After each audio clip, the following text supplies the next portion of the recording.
బైబిల్ని రెండు విధాలుగా మనము చూసినట్లయితే, ఒకటి పాత నిబంధన, రెండవది క్రొత్త నిబంధన. పాత నిబంధనలో ఉన్నటువంటి ఈ ప్రవచనాలు ఏవైతే ఉన్నాయో అవి క్రొత్త నిబంధనలోకి ఏ విధంగా నెరవేర్చబడ్డాయి అనేటువంటి విషయాన్ని మనము క్లుప్తంగా తెలుసుకోబోతూ ఉన్నాము. అయితే యేసుక్రీస్తు వారి గురించి కొన్ని ప్రవచనాలు, అంత మాత్రమే కాదు, ఆయన రెండవ రాకడ గురించి కూడా కొత్త నిబంధనలో పాత నిబంధనలో చెప్పడం జరుగుతూ ఉంటుంది. ఈరోజు సందర్భము రెండవ రాకడ గురించి కాదు, కానీ ఆయన భూమి మీదకు వస్తాడు అని చెప్పి కొంతమంది ప్రవక్తలు కొన్ని వేల సంవత్సరాల క్రితము క్రీస్తుని గురించి వారి యొక్క అధ్యాయాల్లో చెప్పడం జరిగింది. ఇందులో కొంతమంది ఈ పాత నిబంధన గ్రంథాన్ని రాజులు రాశారు, ప్రవక్తలు రాశారు, ఖగోళ శాస్త్రజ్ఞులు రాశారు, పరిచయులు రాశారు, శాస్త్రులు రాశారు, విద్యలేనటువంటి వారు కూడా ఈ పాత నిబంధన గ్రంథాన్ని రాశారు. అయితే పాత నిబంధనను క్రొత్త నిబంధన దరిదాపుగా 1600 సంవత్సరాల కాలం పట్టింది కొత్త నిబంధన రాయడానికి, పాత నిబంధన రాయడానికి. పోయిన సంవత్సరం ఏం జరిగిందో మనం ఎవరూ కూడా చెప్పలేమండి. ఏ డేటు మనకు గుర్తుండదు. కానీ బైబిల్ని రాసినప్పుడు, మనుషుల చేత రాసినప్పటికీ కూడా ఈ మనుషులకు కావలసినటువంటి ఆత్మీయమైనటువంటి వర్తమానములు అందించుట కొరకు దేవుడు మానవులకు తోడుగా ఉండి ఈ గ్రంథాన్ని రచించాడు. మరి ఒక గ్రంథము గురించి మనం మాట్లాడుకుంటూ ఉన్నాం. అలాగనే మన భారతదేశంలో కూడా చాలా రకాలైనటువంటి గ్రంథాలు ఉన్నాయి. భగవద్గీత ఉంది, రామాయణం ఉంది, ఉపనిషత్తులు 108 ఉపనిషత్తులు ఉన్నాయి, యజుర్వేదము, సామవేదము, 4 వేదాలు ఉన్నాయి, ఖురాన్ ఉంది, బ్రహ్మంగా రాసినటువంటి కాలజ్ఞానం ఉంది, బుద్ధుడు రాసినటువంటి దిగానీక గ్రంథం ఉంది, రామకృష్ణ పరమహంస రాసినటువంటి రత్నకవళి అనేటువంటి పుస్తకాలు ఉన్నాయి. ప్రపంచంలో అతి ఎక్కువగా బాగా పుస్తకాలు రాసినటువంటి ఘనత మన భారతదేశానికి ఉంది. అయితే ఈ బైబిల్ గ్రంథమును రాసిన వెనక ఉద్దేశాన్ని మనం గమనించినట్లయితే, మిగతా గ్రంథాల యొక్క ఉద్దేశాన్ని మనం గమనించినట్లయితే, రాసిన గ్రంథం యొక్క గ్రంథకర్త పేరు ప్రతి పుస్తకం మీద ఉంటుంది, కానీ బైబిల్ గ్రంథం మీద మాత్రము పరిశుద్ధ గ్రంథం అని చెప్పబడుతుంది. ఎందుకంటే ఇది మానవుని యొక్క కల్పితమైనటువంటి కథలను బట్టి కాకుండా, ఇచ్చలను బట్టి కాకుండా, ఈ గ్రంథము ఆది నుండి, అంటే ఇప్పుడు భూమి ఎన్ని వేల సంవత్సరాల క్రితం పుట్టిందనేటువంటి నిర్ధారణ ఇప్పటికీ కనుగొంటూనే ఉన్నారు, కొన్ని 100 కోట్ల సంవత్సరాలని. కానీ బైబిలు దీని గురించి చెప్తున్నటువంటి మాట ఏంటంటే, భూమి నిరాకారముగాను శూన్యముగాను ఉన్నప్పుడు దేవుడు ఈ ఆకారములో నుంచి భూమిని, నీటిని వేరుపరిచాడు, ఆకాశముని వేరుపరిచాడు. శూన్యముగా ఉన్నదాన్ని ఒక పద్ధతిలో ఉంచినట్లుగా బైబిల్ గ్రంథం ఘోషిస్తూ ఉంది. దాని తర్వాత బైబిల్ చెప్పేది మొదటి అధ్యాయాన్ని మనం అంతా పూర్తిగా చదువుకుంటే అక్కడ మానవునికి కావలసినటువంటి ప్రకృతి సంబంధమైనటువంటి వనరులు అన్నిటినీ సమకూర్చాడట. అన్నిటినీ సమకూర్చాడు. అయితే యేసుక్రీస్తు వారి గురించి ముందుగానే చెప్పబడింది. మరి యేసు భూమి మీదకు వస్తాడు, ఆయనకి ఏమేమి జరుగుతుందో అనేటువంటి విషయాన్ని పాత నిబంధన గ్రంథంలో భక్తులైనటువంటి వారు చాలామంది ఆయన గురించి రాయడం జరిగింది. ఒకవేళ పరిశుద్ధాత్మ ప్రేరణతో ఈ గ్రంథాన్ని రాయకపోయినట్లయితే ఈ గ్రంథాన్ని చదవడం కూడా వ్యర్థమే. మానవునికి కావాల్సినటువంటి ప్రతిదాన్ని దేవుడు అనుగ్రహించాడు. అయితే మానవుడు మొట్టమొదటిగా ఆదామును తయారు చేసినప్పుడు ఆదాము హవ్వ దేవునికి విధేయత చూపకపోవటం వలన రెండవ ఆదాముగా ప్రభు అయినటువంటి యేసుక్రీస్తు వారు ఈ భూమి మీదకు వస్తాడనేటువంటి విషయాన్ని దేవుడు బయలుపరిచాడు. ఒకవేళ ఆ రోజే ఆదాము హవ్వలు దేవుని మాటకు విధేయత కలిగి నడుచుకున్నట్లయితే ఈ సృష్టి అంతా కూడా వేరొక విధంగా ఉండేది. కానీ ఈ సృష్టి మరలా క్రీస్తు రావడానికి ఆదాము హవ్వలు చేసినటువంటి అవిధేయతను బట్టి మరలా యేసుక్రీస్తు వారు ఈ భూమి మీదకి తను తాను తగ్గించుకొని రావడం జరిగింది, తను తాను వ్యక్తునిగా. ప్రియమైనటువంటి వాళ్ళ మనం గమనించినట్లయితే యేసుక్రీస్తు వారు ఈ భూమి మీదకి ముందుగా వస్తాడనేటువంటి విషయాన్ని రాజుల ద్వారా, శాస్త్రుల ద్వారా, జ్ఞానుల ద్వారా తెలియపరచడం జరిగింది. ముఖ్యంగా మరి ఆయన వచ్చిన తర్వాత ఏం జరుగుతుంది అనేటువంటి విషయాన్ని కూడా చెప్పడం జరిగింది. అంటే దేవుడు స్వయంభవుడు, తనకు తాను ఉంచినటువంటి వాడు, సృష్టిని అంతటిని నిర్మాణం చేసినటువంటి వాడు దేవుడు. కొంతమంది దేవుడు ఉన్నారు అంటారు, కొంతమంది దేవుడు లేడు అంటారు. అలాగని చెప్పేసి దేవుడు లేడు అనడానికి, ఉన్నాడు అనడానికి నిరూపణ అనేటువంటిది మనం ఏం చేయలేము. మనకల్లా ఉన్నదల్లా ఒకే ఒక ఆధారం బైబిల్ గ్రంథం. దేవుడు ఉన్నాడు, ఒకప్పుడు శూన్యంగా ఉంది, దాన్ని ఆయన భూమిని నీటిని ఏర్పాటు చేశాడు, ఆకాశములు నిర్మించాడు, అందు నక్షత్రములు ఇచ్చాడు, మానవుని తయారు చేశాడని మనము బైబిల్ యొక్క సిద్ధాంతాన్ని బట్టి మనం బైబిల్ నమ్ముతున్నాం. ఎవరి ఆలోచనలు వాళ్ళవి, ఎవరి తలంపులు వాళ్ళవి, ఎవరి ఉద్దేశాలు వాళ్ళవి. ప్రపంచవ్యాప్తంగా ఈరోజు క్రిస్మస్ని జరుపుకుంటూ ఉంది. అంటే యేసు ప్రభు వారు భూమి మీదకు వచ్చాడు.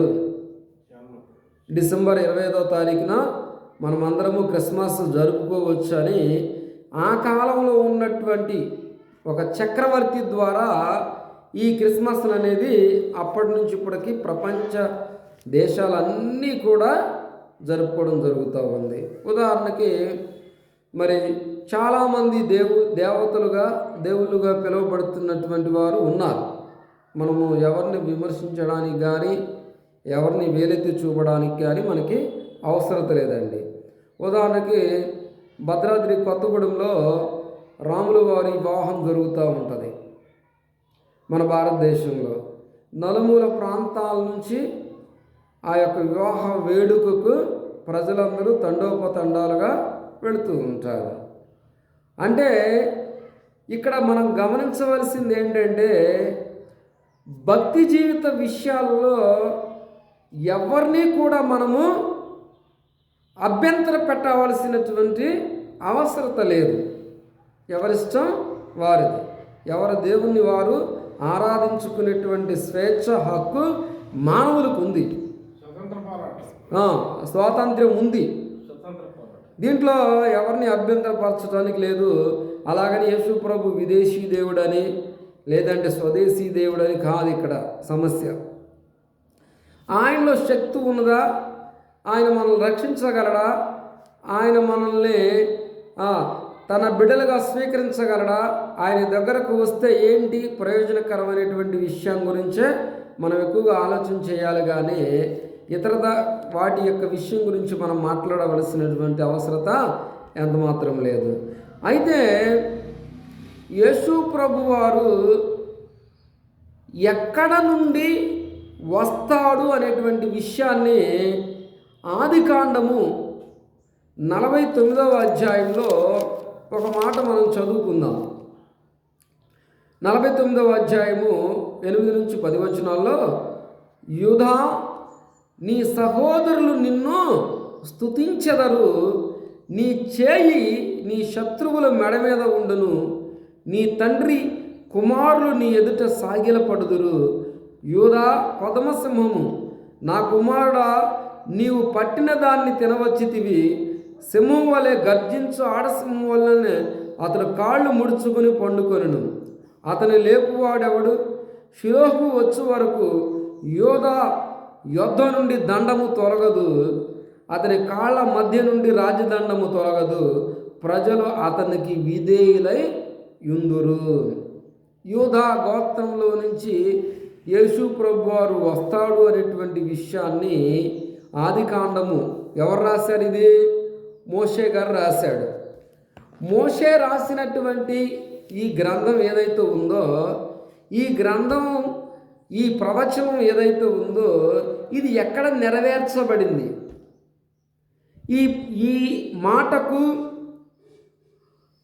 ఆ మాటకు మధ్య ఎన్ని వందల సంవత్సరాల కాలం తర్వాత ఇది జరిగింది అనేటువంటి నిర్ధారణ మనకు బైబిల్ సెలవిస్తూ ఉంది. దేవుడంటే ఎక్కడ పడితే అక్కడ ఉద్భవించేవాడు కాదు. దేవుడంటే ఎక్కడ పడితే అక్కడ ఉద్భవించేవాడు కాదు. ప్రవచనము లేకుండా ఉద్భవించినది ఏదైనాను నిష్ప్రయోజనకరమై ఉన్నది. ప్రయోజనకరమైనది ఏదైనా ఉన్నది అంటే అది ప్రవచనాత్మకముగా ముందుగానే తెలియపరచవలసిందే.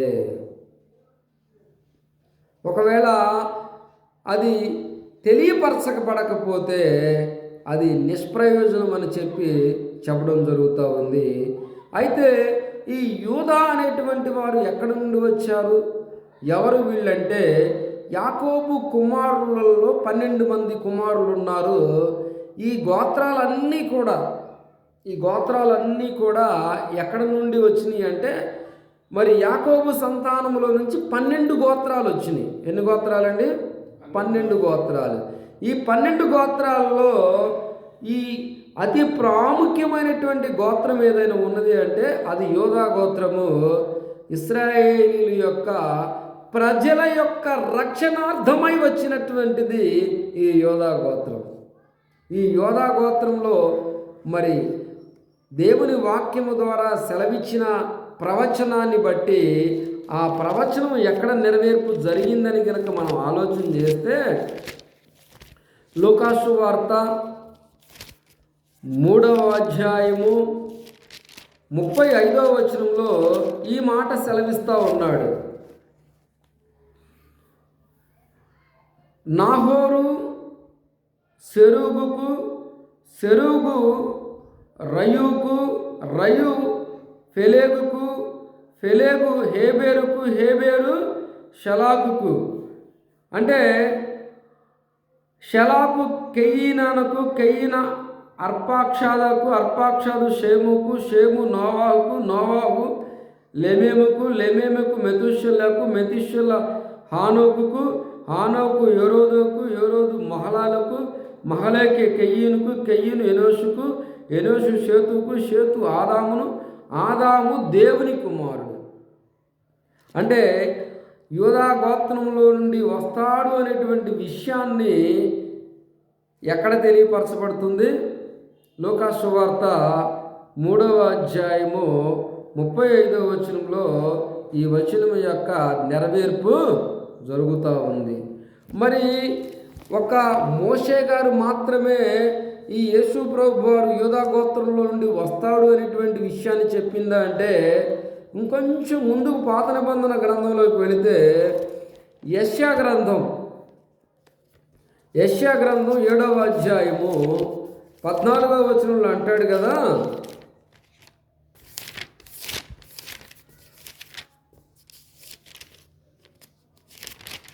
7వ అధ్యాయం 14వ వచనం, కాబట్టి ప్రభువు తానే యొక్క సూచన మీకు చూపును, ఆలకించుడి, కన్యక గర్భవతి అయి కుమారుని కనును, అతనికి ఇమ్మానుయేలును పేరు పెట్టెను. ఇది ఎవరు రాశారు? యెషయా గ్రంథంలో రాయబడినటువంటి మాట. ఈ యెషయా గ్రంథంలో ప్రవచనము, ఆ యెషయా భక్తుడు ప్రవచించినటువంటి ఆ ప్రవచనము ఎక్కడ నెరవేర్పు జరిగింది అంటే, లూకాసు వార్త 1వ అధ్యాయము 35వ వచనాన్ని కనుక మనం చూసినట్లయితే, దూత పరిశుద్ధాత్మ నీ మీదకి వచ్చును, సర్వోన్నతుని శక్తి నిన్ను కమ్ముకొనును గనుక పుట్టబోవు శిశువు పరిశుద్ధుడై దేవుని కుమారుడు అనబడును. అనగా మరి ఈయన కన్యక గర్భమున కుమారుడుగా జన్మిస్తాడు అనేటువంటి విషయాన్ని ఇక్కడ తెలియపరచడం జరుగుతూ ఉంది.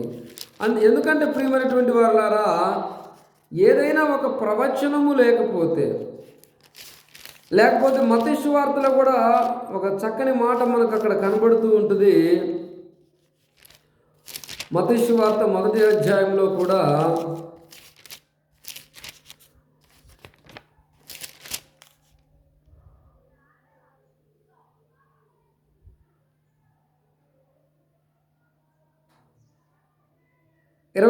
వచనం, 1వ అధ్యాయం 21వ వచనం, ఆమె యొక్క కుమారుని కనును, తన ప్రజల వారి పాపము నుండి ఆయనే రక్షించును గనుక ఆయనకు యేసు అని పేరు పెట్టుదురను.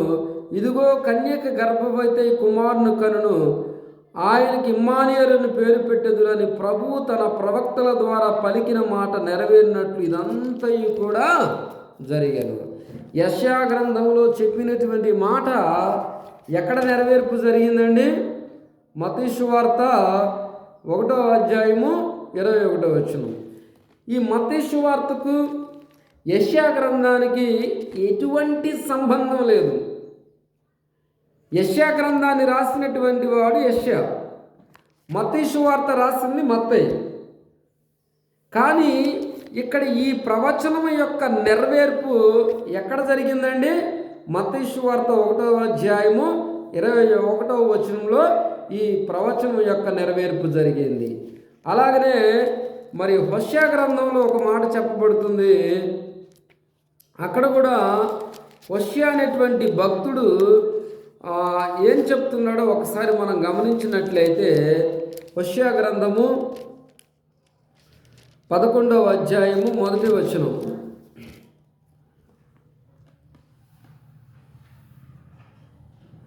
మాధీయుడకు దర్యావేషు మొదటి సంవత్సరం మందు మిఖాయేలు స్థిరపరచుటకు. హోషేయ గ్రంథము 11వ అధ్యాయం 1వ వచనం,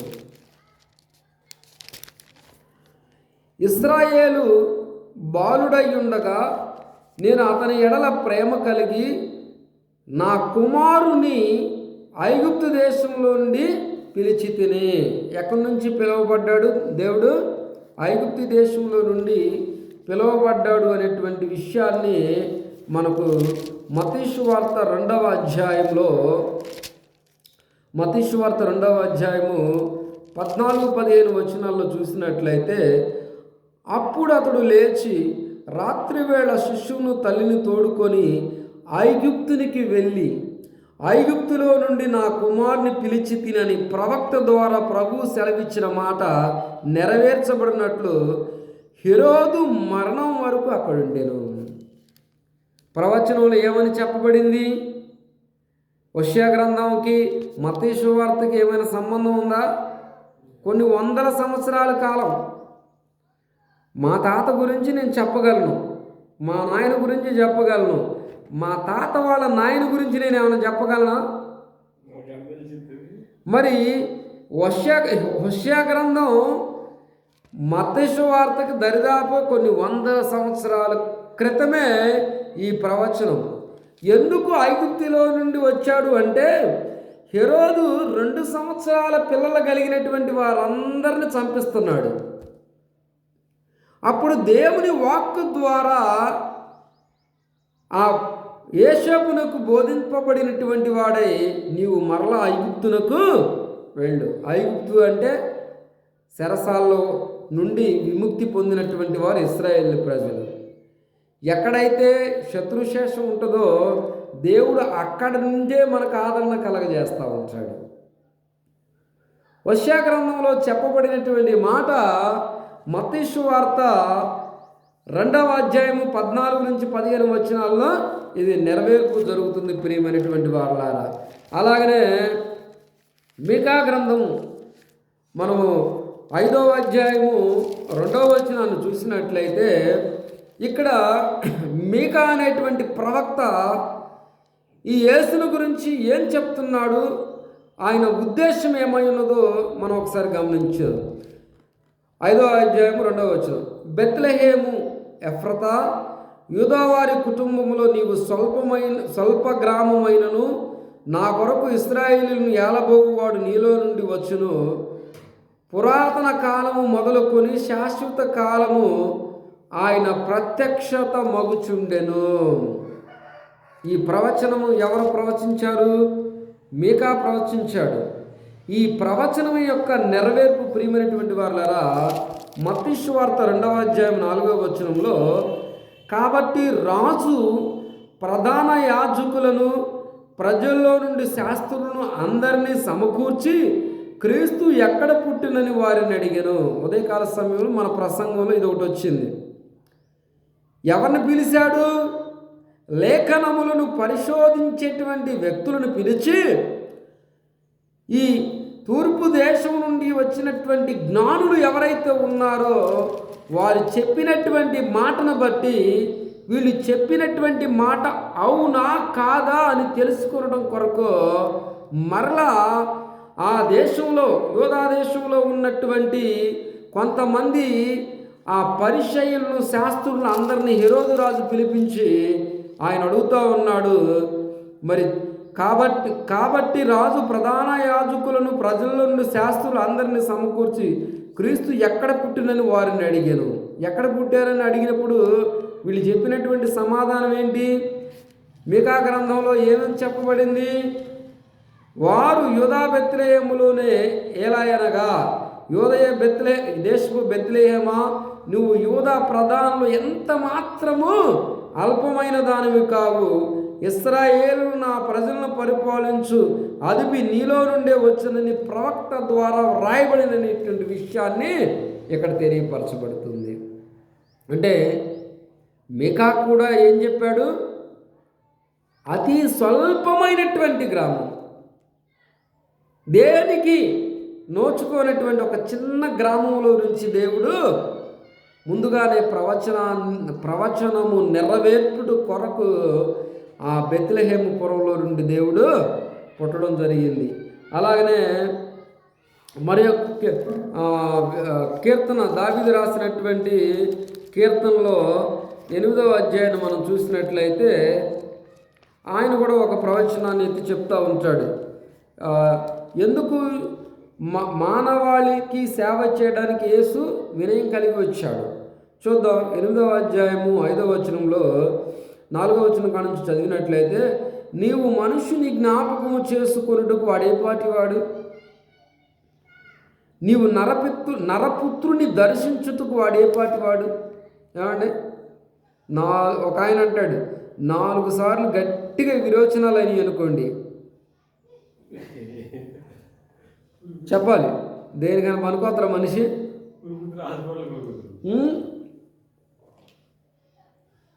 గట్టిగా 4 సార్లు విరోచనాలు పెడితే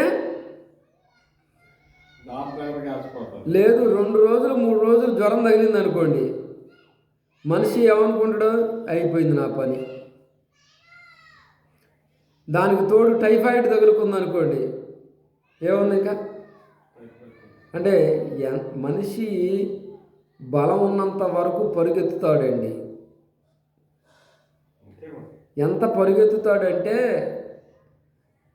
కాలరు ఎగరేసి అంతగా పరుగెత్తుతాడు. నాకంటే గొప్పవాడు లేడు, నేను ఏది చేసినా అది కరెక్టు. తండ్రి మాట వినడు, కొడుకు మాట వినడు, తల్లి మాట వినడు, అన్నదమ్ముల మాట వినడు, పాస్టర్ గారు చెప్పింది కూడా వినడండి. ఎందుకంటే బలము అలాంటిది. మన బలము, మన శక్తి ఎంత అండి? మనుషుల్ని మెప్పించేదిగా ఉండకూడదు దయచేసి. దేవుని నిమిత్తము ఒక చిన్న చీపురి పుల్లైన తీసి ఇటు నుంచి అటు వేస్తే అది ఆశీర్వాదం అండి. నేను ఒకరోజు గ్రాండ్ ఫంక్షన్కి వెళ్ళా, పెద్ద ఫంక్షన్కి. ఇన్విటేషన్ ఉంటేనే ఆ యొక్క ఫంక్షన్కి రాణిస్తారు.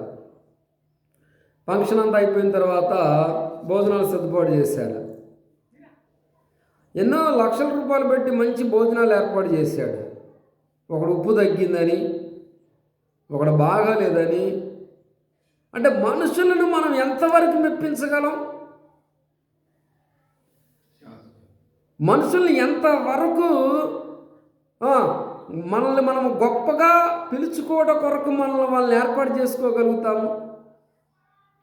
నువ్వు ఎప్పుడైతే దేవుని సన్నిధిలో తగ్గి బ్రతకడానికి ప్రయత్నం చేస్తావో, తన్ను తాను తగ్గించుకున్నవాడు దేవుని సన్నిధిలో హెచ్చింపబడతాడు. దేవుని సన్నిధిని మనం ఎప్పుడు కూడా నిర్లక్ష్య స్వభావంతో, ఎందుకంటే నమ్మి బాప్తిజం పొందినటువంటి వ్యక్తి విషయంలో ప్రతి క్రైస్తవుడు చాలా జాగ్రత్తగా ఉండాలి. ఇష్టానుసారంగా ప్రవర్తించే వ్యక్తిగా నీవు ఉండకూడదు. అందుకంటాడు, నీవు మనుషుని జ్ఞాపకము చేసుకున్నటకు వాడేపాటి వాడు, నీవు నరపుత్రుని దర్శించుటకు వాడేపాటి వాడు, దేవుని కంటే వాడిని కొంచెం తక్కువ వానిగా చేసి ఉన్నావు, మహిమా ప్రభావముతో వానికి కిరీటము ధరింపచేసి ఉన్నావు, నీ చేతి పనుల మీద వానికి అధికారం ఇచ్చి ఉన్నావు. కీర్తనాకారుడు దావీదుకి యేసుక్రీస్తు వారికి ఏమైనా సంబంధం ఉన్నదా? ఈ ప్రవచనము ఎక్కడ నెరవేర్పు జరిగినది అని చెప్పి మనం కనుక ఆలోచన చేసినట్లయితే హెబ్రీ పత్రికను మనం చూద్దాం ఒకసారి. హెబ్రీ పత్రిక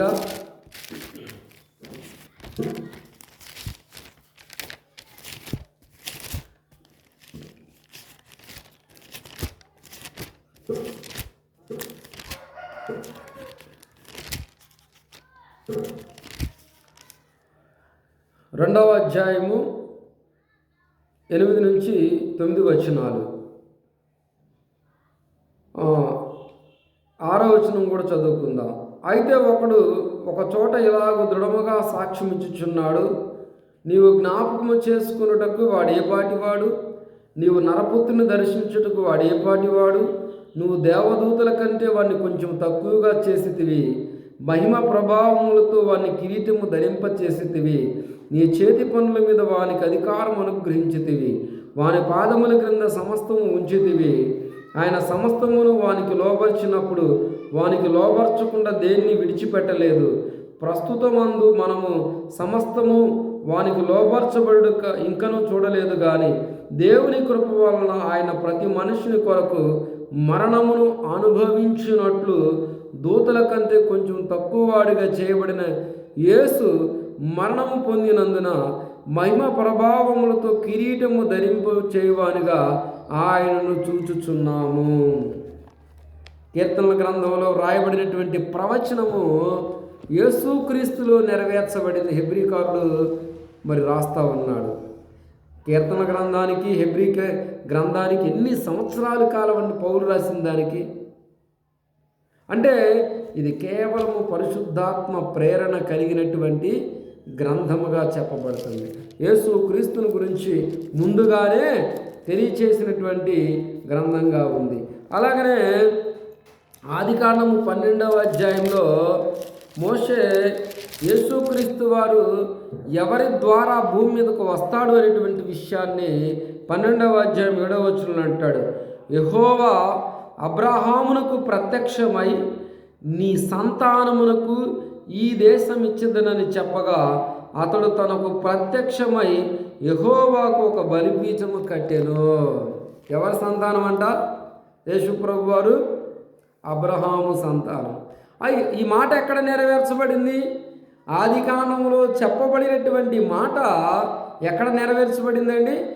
మత్తయి సువార్త 1వ అధ్యాయము 1వ వచనములో అబ్రహాము కుమారుడగు దావీదు కుమారుడైన యేసుక్రీస్తు వంశావళి.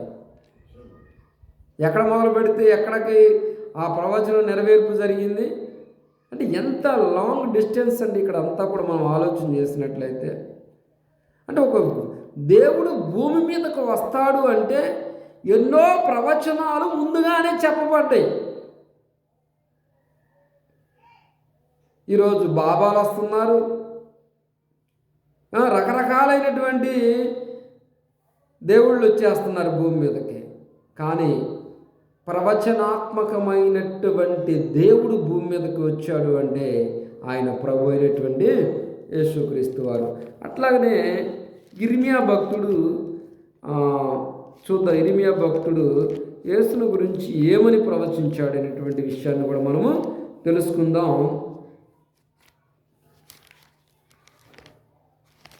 31వ అధ్యాయం 15వ వచనం, యెహోవా ఇలాగు సెలవిచ్చుచున్నాడు, ఆలకించుడి, రామాలో అంగలార్పును మహారోదన ధ్వనియు వినబడుచున్నది. రాహేలు తన పిల్లలను గూర్చి ఏడ్చుచున్నది, ఆమె పిల్లలు లేకపోయినందున ఆమె వారిని గూర్చి ఓదార్పు నొల్లకునున్నది. ఈ ప్రవచనం ఎక్కడ నెరవేర్చబడింది? ఎక్కడ హత్య జరిగింది? ఇక్కడ ఎవరు హత్య చేశారు? ఆ రామాలో జరిగినటువంటి ఏడ్పు ఏంటి? ఎందుకు ముందుగానే దేవుడు ప్రవచనం చేశాడు? నిజంగా ఆయన జన్మించటం వల్ల, యేసు ప్రభు వారు జన్మించటం వల్ల కొంతమంది దుఃఖపడ్డారండి. కొన్ని వేల మంది ఏడ్చారు. ఎక్కడ నెరవేర్పు జరిగిందనేటువంటిది కనుక మనం చూసినట్లయితే మత్తయి సువార్త 1వ అధ్యాయము, మత్తయి సువార్త 2వ అధ్యాయం 16-17 వచనాలు. అక్కడ మనందరికీ తెలుసు, హెరోదు కుట్రపూరితమైనటువంటి మనుషుడు. తన యొక్క రాజ్యమును ఎవరు తీసుకువెళ్ళకూడదు, తన రాజ్యమును ఎవరికి అప్పగించకూడదు, తన రాజ్యము తనతోనే ఉండాలనేటువంటి ఉద్దేశం కలిగి తూర్పు దేశపు జ్ఞానులు హెరోదుకి చెప్పినప్పుడు హెరోదులో కలవరం పడ్డాడు, భయపడ్డాడు. సరే, మీరు వెళ్ళి ఆ శిశువు ఎక్కడున్నాడో వాడిని వెతకండి, మీతో పాటు నేను వచ్చి ఆ శిశువుని నేను పూజిస్తాను అన్నాడు. అంటే వీళ్ళు తప్పు మార్గాన్ని ఎన్నుకోవటం వల్ల రాంగ్ గైడెన్స్ వీళ్ళకి జరిగింది. వెంటనే దేవుని ఆరాధన చేసిన తర్వాత జరిగిన సంగతి ఏంటంటే, ఆ తూర్పు దేశపు జ్ఞానులకు ప్రభుదూత ప్రత్యక్షమై, మరలా మీరు హెరోదు దగ్గరకు వెళ్ళొద్దు, మరలా తిరిగి మీరు నేను చెప్పే మార్గానికి వెళ్ళండి అని చెప్పేసి వాళ్ళకి దేవుడు బోధించినప్పుడు వాళ్ళు వేరే మార్గం గుండా వెళ్ళిపోతారు. వెళ్ళిపోయినప్పుడు యోధా బెత్లెహేములో రాజుగా పుట్టినవాడు నాకంటే గొప్ప రాజు అవుతాడు, వాడిని ఎలాగైనా చంపించాలనేటువంటి ఉద్దేశం కలిగి చాలా ఘోరాతి ఘోరంగా 2 సంవత్సరాలు వయసు ఉన్నటువంటి పిల్లలందరినీ ఆ రామాలో వధించాడండి. ఎవరు చెప్పాడు ఈ ప్రవచనం? ఎక్కడ చెప్పబడిందంటే ఇర్మియా గ్రంథం 31వ అధ్యాయం 15వ వచనంలో ఈ ప్రవచనం జరిగితే, మత్తయి సువార్త 2వ అధ్యాయం 17-18 వచనాల్లో ఈ మాట నెరవేర్పు జరిగింది.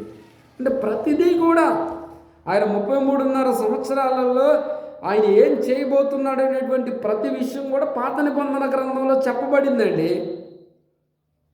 పాత నిబంధన గ్రంథానికి క్రొత్త నిబంధనానికి ఒక తెల్ల పేజీ ఉంటుంది. ఆ తెల్ల పేజీ యొక్క కాలం ఎంతో తెలుసా? దరిదాపుగా 400 సంవత్సరాల కాలం అండి. అంటే మీ తరం, మీ అబ్బాయి తరం, మీ మనవడ తరం, మీ ముది మనవడ తరం, 7 తరాలు తర్వాత మరలా మత్తయి సువార్త రాయబడింది. 400 సంవత్సరాలంటే ఎందుకు? బైబిల్ గ్రంథం ఏమని చెప్తుంది? మానవుడు ఒకవేళ అధిక బలము ఉన్న ఎడల 80 సంవత్సరాలు అంతకు మించి బతకలేడు, 70 లేక 80. ఇప్పుడు నేనంటున్నాను, నాకు తెలిసి 40 సంవత్సరాల వయసు వచ్చేపాటికల్లా మోకాళ్ళల్లో గుజ్జు అరిగిపోతుంది, నడుముల్లో ఉన్నటువంటి కాల్షియం తగ్గిపోతుంది, ఆయాసం ఆవేశం తప్ప మనలో చెరుకు రసం తీసిన తర్వాత చెరుకు ఎలా ఉంటుందో 40 సంవత్సరాల తర్వాత మన బ్రతుకు పిప్పి లాంటిదండి. ఏదో షోయింగ్కి బట్టలు వేసుకొని బ్రతుకుతున్నాం షోయింగ్కనే కానీ అంతా రంగులమయమే, అంతా రంగులమయం. ఏమీ లేదు ఈ శరీరంలో. కూర్చుంటే లేగలేము, లెగితే కూర్చోలేము, పడుకుంటే నిద్ర పట్టదు, నిద్ర పడితే లేగలేము, అంతా ఆయాసం ఆయాసం ఆయాసం. అంటే అప్పటికి ఎన్ని సంవత్సరాలు? ఒక మనిషి 80 సంవత్సరాలు బ్రతికితే మామూలుగా, అట్లా దరిదాపుగా 7 తరాలు వెళితే బైబిల్ క్రొత్త నిబంధనకి పాత నిబంధనకి అంత మధ్య కాలం అండి 400 సంవత్సరాలంటే. మరి ఈ 400 సంవత్సరాలే కాకుండా ఆది కాండం 800 సంవత్సరాలు, మత్తయి సువార్తకి 800 సంవత్సరాలు. చాలా డిఫరెంట్ ఉంటుంది, చాలా డిఫరెంట్. అప్పుడు యేసును గురించి ప్రవచించినటువంటి ప్రవచనము కొన్ని వేల సంవత్సరాల తర్వాత నెరవేర్పు జరిగింది. యేసుక్రీస్తు వారు ఈ భూమి మీదకి పుడతాడు, ఆయన వస్తాడు అనేటువంటి విషయం. ఇంకొక ప్రవచనాన్ని చూద్దాం. దానియేలు గ్రంథం కొంచెం ముందు కొనసాగినట్లయితే దానియేలు గ్రంథం 7వ అధ్యాయము 13వ వచనంలో, రాత్రి కలిగిన దర్శనములను నేను ఇంకా చూచుచుండగా ఆకాశ మేఘారుడై మనిషి కుమారుని పూరుని యొక్కను వచ్చి ఆ మహావృద్ధుడగు సన్నిధిని ప్రవేశించి ఆయన సముఖమునకు తేబడెను. ఈ ప్రవచనము లూకాసు వార్త 1వ అధ్యాయము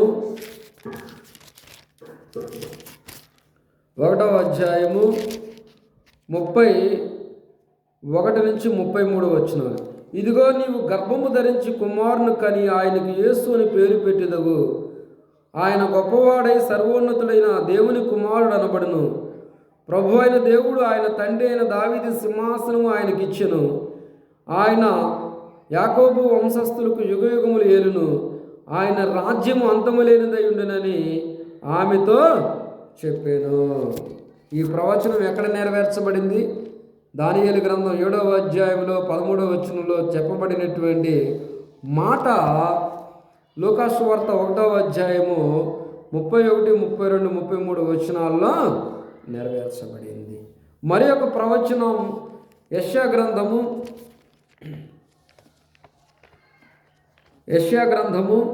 11వ అధ్యాయాన్ని చూసినట్లయితే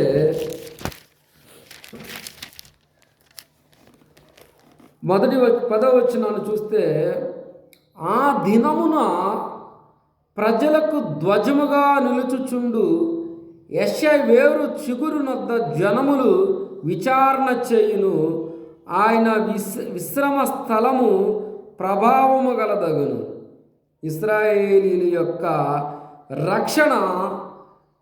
అలాగనే 11వ అధ్యాయం 1వ వచనంలో యెషయా మొద్దు నుండి చిగురు పుట్టును, వాని వేరుల నుండి అంకురము ఎదిగి ఫలించును. యెహోవా ఆత్మ జ్ఞాన వివేకముల ఆధారముగు ఆత్మ, ఆలోచన బలములకు ఆధారముగు ఆత్మ, తెలివిని యెహోవా ఎడల భయభక్తులు పుట్టించు ఆత్మ అతని మీద నిలుచును. యెహోవా భయము అతనికి ఇంపైన సువాసనగా ఉండును. ఈ ప్రవచనం ఏదైతే ఉందో, ఈ ప్రవచనము యోహాను సువార్త 12వ అధ్యాయము 18 నుంచి 21 వచనాల్లో చూస్తే, అందుచేత ఆయన ఆ సూచక క్రియలు చేసిందని జనులు విని ఆయన్ని ఎదుర్కొనబోయేది. అంటే ఎవరిని ఎదుర్కొనడానికి ప్రజలు ఇష్టపడ్డారు? సూచక క్రియలు చేసేటువంటి ఆయన్ని ఎదుర్కొనడానికి జనాలు గుమ్ములు కూడారండి దేవుని గురించి. ఎక్కడ చూసినా కుప్పలు తెప్పలే. యేసు ప్రభువు నడుచుకుంటూ వెళుతూ ఉంటే ఆ ప్రజల యొక్క ఫాలోయింగ్ మామూలుగా లేదు. అవునా కాదా? ఎందుకని? ఒక గొప్ప సూచక్రియ, గొప్ప ఆలోచనలు, జనములు వెంబడించెదరు అని చెప్పేసి యెషయా గ్రంథం 11వ అధ్యాయం 10వ వచనంలో చెప్పబడుతున్నటువంటి ప్రవచనం యొక్క లేఖనం ఆధారము మరి ఇక్కడ నెరవేర్పు జరుగుతూ ఉంది. కావున పరిసయ్యులు ఒకరితో ఒకరు, మన ప్రయత్నములెట్టు నిష్ప్రయోజనమై పోయినవో చూడుడి, ఇదిగో లోకము ఆయన ఎంట పోయినని చెప్పుకొనిరి. లోకమంతా ఇప్పుడు ఎక్కడ తిరుగుతుంది? యేసు చుట్టూతా తిరుగుతూ ఉంది భారతదేశం అంతా. ఒక భారతదేశమేనా? ప్రపంచ దేశాలన్నీ కూడా ఈరోజు క్రిస్మస్ సందర్భంగా క్రీస్తును ఆరాధన చేస్తూ ఉన్నాయి. యేసు అమెరికా దేవుడని ఒకడు, బ్రిటిషోడని ఒకడు, లేకపోతే ఇస్రాయేలుడని ఒకడు. అంటే దేవుడు పుట్టడానికి దేశానికి ఏమైనా సంబంధం ఉందా? బుద్ధుడు ఏమని చెప్పాడు? భూమధ్యపురంలో నాకంటే నిజమైనటువంటి బుద్ధుడు ఈ భూమి మీదకి రాబోతున్నాడు అని చెప్తాడు. మరి ఆ బుద్ధుడిని మనం ఆరాధన చేయొచ్చు కదా. ఇప్పుడు లోకం అంతా కూడా అన్యజనులైనటువంటి మనకు దేవుడు ఇంత గొప్ప కృపను అనుగ్రహించాడు. మనం ఆయన తెలుసుకోవటం మన ధన్యత అయ్యింది. మన మన మన మన అవసరత ఈ భూమి మీద దేవునికి ఉంది కాబట్టే దేవుడు మనల్ని ఏర్పాటు చేసుకున్నాడండి. మన అవసరత దేవునికి లేకపోతే మనం నిజంగా ఎంతటి వారం అండి? ఏం చదువుకున్నాం మనం? మన ఆస్తులే ఉన్న కోట్లలో ఉన్నాయా? మనం ఏమన్నా ప్రపంచ అందగాళ్ళమా, సుందరాంగులమా? మనం ఏమైనా ఏ మంచి మనలో లేకపోయినా ఆయన కృపచేత మనము రక్షించబడ్డాం. ఇశ్రాయేలీయుల యొక్క త్రొట్టిళ్ళ పాటును బట్టి అన్యజనులైనటువంటి మనకు రక్షణ వచ్చిందండి. ఒకడు ఒక అవిధేయత కలిగి ఉన్నాడంటే, ఇంకొకడు విధేయత చూపించాడంటే, ఆ విధేయత కలిగిన మీద వారి మీదే ప్రేమ కలిగి ఉంటారు. ఇద్దరు కొడుకులు ఉన్నారనుకోండి, ఇద్దరు కొడుకుల్లో ఒకడు విధేయత కలిగి ఒకడు అవిధేయతతో ఉన్నాడు అనుకోండి, విధేయత కలిగిన వాడి మీద ప్రేమ చూపిస్తాడా దేవుడు? ఆ తండ్రి అవిధేయత కలిగినటువంటి వ్యక్తి మీద ప్రేమ చూపిస్తాడా? ఎవడైతే తండ్రికి తల్లికి విధేయత కలిగి ఉంటాడో వాడి మీద ప్రేమ చూపించడానికి తల్లిదండ్రులు ఎంతకైనా ఎంత ఖర్చు పెడతానికైనా ఇష్టపడతారు. మరి నువ్వు అవిధేయతగా ఉంటే నిన్ను నన్ను చూస్తారండి ఎవరైనా? ఇశ్రాయేలీయుల యొక్క ఆ అనాలోచితమైనటువంటి ఆలోచనలను బట్టే దేవుడు మనకు తన కృపను అనుగ్రహించాడండి. గట్టిగా స్తోత్రం చెప్పొచ్చు ఈ విషయంలో. నిజంగా ఎంత ధన్యత అండి మనం దేవుని తెలుసుకోవటం. ఒక అన్య జనాంగంగా, అన్య కుటుంబాల్లో నుంచి దేవుడు మనం రక్షించుకున్నాడు అంటే నేను అనుకుంటాను ఇది నా అదృష్టంగా భావిస్తున్నా యేసు ప్రభువును అంగీకరించటం. ఈయన ఏ దేవుడో కాదు, ఈయన సర్వోన్నతుడైనటువంటి దేవుడు, సకల సృష్టికి కారణభూతుడైనటువంటి దేవుడు. ఈయన చనిపోయి 3వ దినాన లేపబడినటువంటి దేవుడు. ఈయన నమ్మినటువంటి వారిని ఆయన అన్నడు కూడా సిగ్గుపరచినటువంటి దేవుడు. చూడండి 20-21 వచనంలో, యోహాను సువార్త 12వ అధ్యాయం 20-21 వచనంలో, ఆ పండుగలో ఆరాధింపవచ్చిన వారిలో కొందరు గ్రీకు దేశస్థులు కూడా ఉన్నారు. వారు గలీలోని బెత్సాయిదా వాడైన ఫిలిప్పు వద్దకు వచ్చి, అయ్యా మేము యేసును చూడగోరుచున్నామని అతనితో చెప్పగా, పిలుపు వచ్చి ఆంద్రేయతో చెప్పాను. ఆంద్రేయ పిలుపును వచ్చి యేసుతో చెప్పి, అందుకు యేసు వారితో ఇట్లను, మనిషి కుమారుడు మహిమ పొందవలసిన గడియ వచ్చి ఉన్నది. గోధుమ గింజ భూమిలో పడి చావకుండిన ఎడల అది ఒంటిగానే ఉండును, అది చచ్చిన ఎడల విస్తారముగా ఫలించును. ఈ ప్రవచనం ఎవరిలో నెరవేర్చబడబోతుంది? ప్రభు అయినటువంటి యేసుక్రీస్తు వారిలో నెరవేర్చబడు. కొన్ని వేల మంది ఆయన వెంబడించారు. రక్తస్రావం కలిగినటువంటి స్త్రీ ఆయన చెంగు ముట్టినందువల్ల 12 సంవత్సరాల నుంచి ఎన్నో తిప్పలు పడి ఎంతోమంది వ్యాధులు బాగు చేయించుకోవడానికి వీళ్ళు తన ఆస్తి అంతా అమ్ముకుంది, తగ్గలేదు. కానీ ఆయన వస్త్రపు చెంగు ముట్టడంతోనే దేవుడు ఏం చేశాడు? ఆమెను స్వస్థపరిచాడు. కళ్ళు లేనటువంటి వ్యక్తికి ఉమ్మితో ఆ బురద రాసినప్పుడు కళ్ళు వచ్చినాయి. దెయ్యాలను వెళ్ళగొట్టాడు. మీరు ఇందాక అన్నారు కదా, టచ్ అంటే అది దేవుడు చేసిన పని, నువ్వు కాదు నేను కాదు చేయాల్సింది. బైబిల్ గ్రంథంలో కొన్ని సందర్భాలు ఉంటాయి, ఏది పడితే అది మనం మాట్లాడుకోవడానికి వీలు లేదు. ఇలా టచ్ అన్నాడంటే అది అంతా తూచనని అర్థం. టచ్ అన్నాడా, జనాలు పడ్డారా, ఇదంతా తూచిభక్తే. ఒకడు కచ్చీఫీలు ఇస్తాడు, ఒకడు ఇంకోటేదో ఇస్తాడు, ఒకడు ఇంకోటేదో ఇస్తాడు. వాళ్ళ పని ఎప్పుడు కనపడుతుంది అంటే, ఎప్పుడు కనపడుద్ది? గడ్డి కొయ్య కాలు బంగారం వేడిలో కాలుతూ ఉన్నప్పుడు వారి పని కనపడుతుంది. అంటే ఒక సమయం రావాలి. ఈ షకాలక రిబాలి రీపా వీళ్ళు, టచ్ మీలు, ఏమంటే కొబ్బరి నూనె వాళ్ళు, ఏమంటే కచ్చీఫులోళ్ళు, వీళ్ళందరి పని కనపడుతుంది. వీళ్ళు కూడా దేవుని వాక్యం నాకంటే నీకంటే ఎక్కువగా బోధిస్తారు. వీళ్ళందరూ కూడా వీళ్ళు బోధిస్తే పరలోక రాజ్యమే వీళ్ళ ముందున్నట్టుగా ఉంటుంది. వాని క్రియలు ఎలాగున్నాయి? అతనిని మహిమపరిచేగా ఉన్నాయి. నువ్వు టచ్ అంటానికి నువ్వెవడవి? పడేయటమేంటి? బైబిల్లో ఉందా ఆ యొక్క విధానం?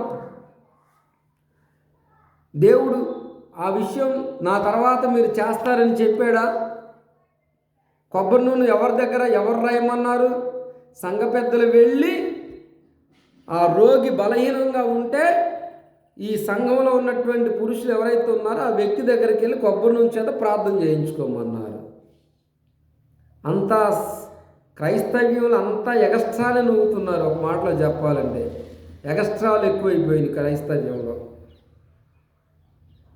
ఊళ్ళో పూజారి పూజ చేయడానికే పనికొస్తున్నాడు. మరి ఇంకొకడు ఉన్నాడు చేతబడి చేసేవాడు. చేతబడి చేసేవాడు గుళ్ళో పూజకు పనికొస్తాడా? దేవుని సేవకుడు దేవుని సేవ చేయడానికే పనికి రావాలి. చేతబడులు చేసేవాళ్ళకి ప్రయత్నం చేయకూడదు. Don't touch me. నువ్వు టచ్ చేయాలని నువ్వు ఏదో కొత్త భాషలతో మాట్లాడడం అంటే, కొత్త భాషలు అంటే ఏంటి? అక్కడ అపోస్తుల కార్యం 2వ అధ్యాయం ఏం భాషలు మాట్లాడుకున్నారు వాళ్ళు అంతా? అన్య భాషలు అంటే ఏంటవి? వాళ్ళ భాషలు అవి. హిందీయోడు వచ్చి హిందీ మాట్లాడుతుండో, తమిళోడు వచ్చి తమిళం మాట్లాడుతుండో, తెలుగోడు వచ్చి తెలుగు మాట్లాడుతుండో, గ్రీకోడు వచ్చి గ్రీకు మాట్లాడుతుండో, అరబిక్ కూడా వచ్చి అరబిక్ మాట్లాడుతున్నాడు. ఈ మాటలన్నీ కూడా వీళ్ళు మాట్లాడుకుంటూ దేవుణ్ణి స్తుతించుతూ గణపరుస్తూ ఉంటే అక్కడున్న ప్రజలు ఎవరు ఏం మాట్లాడుతున్నా వీళ్ళకి అర్థమైపోతుందంట. ముందు బయట ఉన్నటువంటి వాళ్ళకి ఓరి ఇదేంద్ర బాబు ఇంత ఇదేంటంటే దీన్ని పట్టుకొని అన్య భాషలు ఏమని చాలి రీ లాలి బారీ రీ రీ రీ రీ రీ ఏంది ఇది భాష? దవడ మీద పెట్టి 2 కొడితే దవడ పొళ్ళు రాలిన తర్వాత కానీ ఆ భాష యొక్క ఆలోచన రాదు. కొరింథీ పత్రికను చదివి సస్తే పూర్తిగా 13వ అధ్యాయం 14వ అధ్యాయం చదివి సస్తే ఆ భాషల యొక్క అర్థం ఏంటో తెలుస్తుంది. దేవుని దూత భాష, దేవుని భాష ఏంటో దేవుని తెలిసింది. ప్రజలను తప్పుదా మార్గంలో నడిపించాడు అంటే దేవుని యొక్క శిక్షకు వాడు అర్హుడని అర్థం. ఇక్కడ నీ పిల్లోడిని నువ్వు సిగరెట్లు తాగుతున్నావు అనుకో, నీ పిల్లోడిని కూడా సిగరెట్లు తీసుకొని రావడానికి అతను నువ్వు డబ్బులు ఇస్తున్నావంటే ఖచ్చితంగా అతడు తప్పు బాట నడుస్తాడు అని అర్థం. నడిపించడానికి నన్ను మన కావచ్చు మనమే నడుపుతున్నాక. మరి నీకు ఇప్పుడు ఈ భాషల జోలు నీకెందుకు? దేవుని వాక్యం ఏం చెప్తుంది? దేవుడు ఆత్మ గనుక ఆయన ఆరాధన చేయవారు ఆత్మతోను సత్యముతోను ఆరాధన చేయి. రోడ్డు మీద ఎగిరోడ్లాగా చర్చిలో ఆ ఎగురులేంటి, ఆ గంతులేంటి? రోడ్డు మీద ఎగురోడికి నీకు తేడా ఉండాలిగా. దేవుడు ఎవరైనా పరిశుద్ధుడైనటువంటి వాడు. ఆయన దగ్గర నువ్వు ఎగురులు పెట్టడానికి రాకూడదు. మోకరించి ప్రార్థన చేసే వ్యక్తిగా ఉండాలి. కాముగా దేవుని వాక్యం వినే వ్యక్తిగా ఉండాలి. వాక్యము నిన్ను ప్రేరేపించేదిగా చేయాలి దేవుని దగ్గరకు. నువ్వు వాక్యం వింటున్నప్పుడు నీలో ఉన్నటువంటి ఆత్మ ఉప్పొంగ చేయించబడాలి.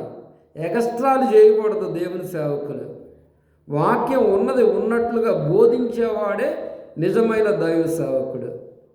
సంఘం ఒక 100 మంది వద్దండి మనకి. ఒక్కడైనా చాలు తిన్నవని మార్గంలో నడుచుకుంటే. కొరింథీ పత్రికలో పౌలు ఏమంటున్నాడు? భాషతో 10,000 మాటలు పలుకుట కంటే మీకు అర్థమయ్యే రీతిగా 5 మాటలు చాలు అంటున్నాడు. మరెందుకు మనకి ఈ బాధలన్నీ?